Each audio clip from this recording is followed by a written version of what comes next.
Assalamualaikum warahmatullahi wabarakatuh. Perkenalkan teman-teman semua, saya Ahmad Tezar dari Institut Agama Islam Bakti Negara Tegal, peserta Diklat Bimnas 2 PTKI se-Indonesia yang diselenggarakan oleh Kementerian Agama Republik Indonesia.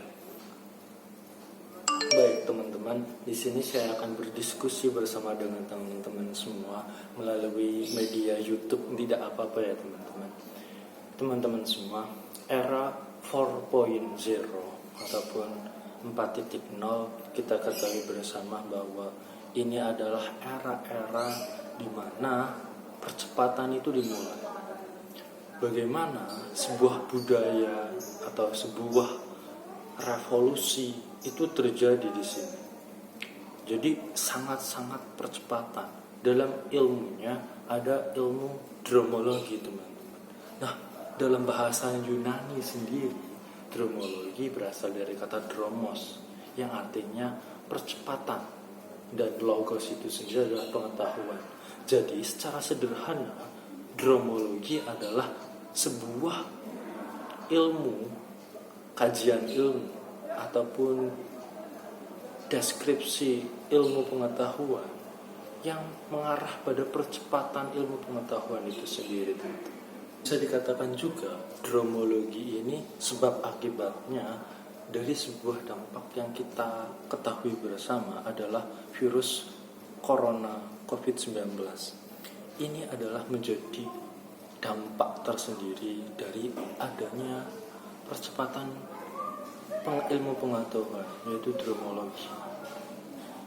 Jadi manusia sendiri itu dituntut untuk bisa beradaptasi dengan keadaan sekitar, di mana manusia dituntut untuk bisa berinovasi, bisa dituntut untuk bisa beradaptasi dengan teknologi-teknologi yang baru dan keadaan sosial yang baru. Itu adalah sebab akibat dari salah satunya adalah dari virus corona. Karena dengan adanya virus corona, kita jarang untuk bertatap muka, untuk jarang bercerita bersama, saling duduk berdekat-dekatan, sehingga muncullah ilmu ataupun bisa dibilang spesifikasi ilmu baru. Bahkan sebenarnya sih sudah lama, tapi trendingnya itu karena adalah virus corona. Karena kita jarang bertemu, maka peningkatan atau percepatan teknologi itu sangat cepat. Seperti itu. Manusia dituntut untuk berpikir keras untuk bisa beradaptasi dengan ketidakpastian. Bahkan untuk kepastian itu sendiri. Ketidakpastian ini sendiri itu karena apa teman-teman? Maksudnya adalah ketidakpastian karena adanya virus corona ini ataupun COVID-19 ini tidak pasti kapan akan selesainya.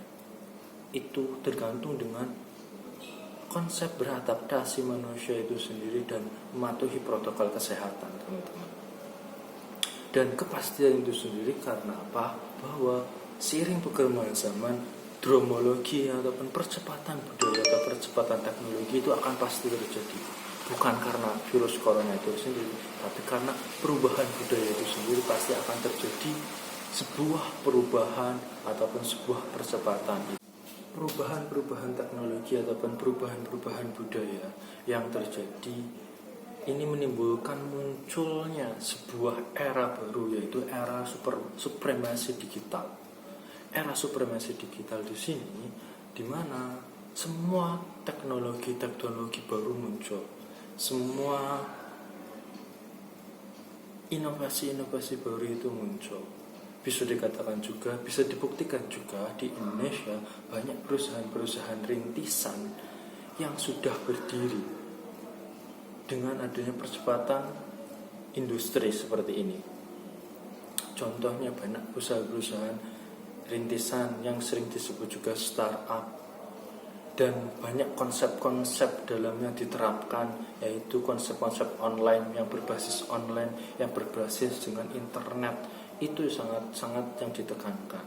Contohnya aja drive-thru ini yang sangat-sangat tren untuk saat ini, saat era pandemi seperti ini dan delivery order. Ini adalah suatu adaptasi dari sebuah usaha-usaha atau pelaku-pelaku usaha. Dan yang sangat disarankan adalah bahwa pemerintah saat ini harusnya bisa menyiapkan sumber daya manusianya untuk bisa berkompetisi, untuk bisa beradaptasi dengan keadaan sekitar atau globalisasi yang sekitar yang sudah terjadi saat ini. Berbicara mengenai perubahan itu sendiri, teman-teman semua, itu tidak lepas dengan sosok intelektual akademis, yaitu mahasiswa, yang dimana mahasiswa mempunyai fungsi ataupun identitas sendiri sebagai agen social change, dimana teman-teman mahasiswa dituntut untuk bisa melakukan perubahan-perubahan yang nyata dan bisa beradaptasi dengan era-era digital saat ini. Perubahan-perubahan yang dilakukan mahasiswa itu muncul dikarenakan dengan adanya keterampilan-keterampilan yang sudah diasah oleh mahasiswa. Nah, di sini ada keterampilan-keterampilan yang bisa mengasah yang bisa diasah oleh mahasiswa, yaitu keterampilan-keterampilan masa depan. Yang pertama ada cognitive flexibility. Yang kedua ada inovasi and creative mindset, di mana mahasiswa-mahasiswa di sini dituntut untuk berpikir kreatif, untuk bisa berpikir inovatif. Itu caranya bagaimana? Dengan 4 konsep, teman-teman semua. Yang pertama adalah think, di mana mahasiswa memperoleh pengetahuan wawasannya melalui berpikir yang keras untuk bisa melakukan perubahan-perubahan yang nyata. Yang kedua adalah action sendiri ini adalah bentuk amal soleh dari mahasiswa melakukan apa yang sudah dilakukan dalam berpikirnya. Ini adalah konsep berpikir dan konsep bergeraknya. Yang ketiga adalah kebiasaan ataupun habit. Dalam habit di sini mahasiswa dituntut setelah melakukan pergerakan-pergerakan, mahasiswa harus konsisten ataupun istiqomah dalam melakukan pergerakannya sehingga yang terakhir bisa dicapai, yaitu karakter. Di sini adalah branding mahasiswa sebagai generasi intelektual akademis yang bisa berwawasan keindonesiaan dan keislaman. Ini yang diharapkan pemimpin-pemimpin masa depan dalam mengelola sebuah perubahan